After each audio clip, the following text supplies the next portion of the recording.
My 2025 book of the year so far is going to have to be this one, The Courage to Be Disliked. When you read the title, you might think it's about, having the capacity to have the encouragement to be disliked and it's okay whatever other people think about you. But actually, it's a lot of philosophy around being happy and what are some things you could do to be happy. One of the first things that stood out to me that we put conditions on ourselves, and I'll share a short example. Myself, when I was in boarding school, Thursday was our off day and Friday we had to go back. Once a month we were allowed to go home. I dreaded Friday, and 30 years later, for some odd reason, I always thought Fridays are my worst day, even though I'm off the next day. And I think I put condition, according to the book, it would say I put a condition on myself to be sad about Fridays for some reason. And after reading this book, I'm happy to report for the past month now, Fridays are actually my best day of the week now.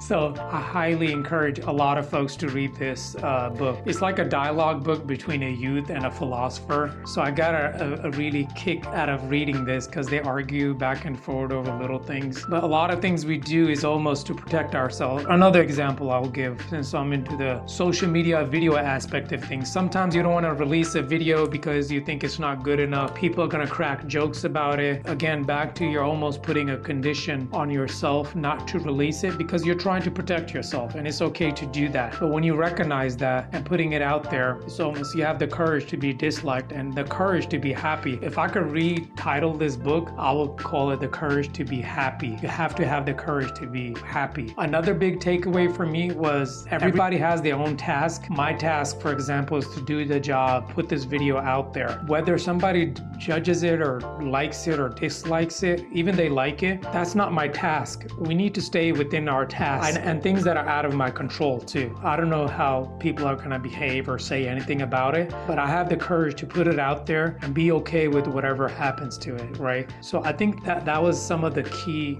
nuggets that I got from this book. I really enjoyed it. This is my top 2025 book at the moment. When I get into a lot of productivity books or anything, it's almost like I don't get surprised enough, but this book really surprised me when it came to psychology and the idea of being happy and not putting conditions on your past and also your future too. You don't want to put conditions on your future as well to be happy, or if I achieve this or do this, and once you achieve it, you're not happy again. But highly recommend it. If you have read it or plan on reading it, let me know in the comments.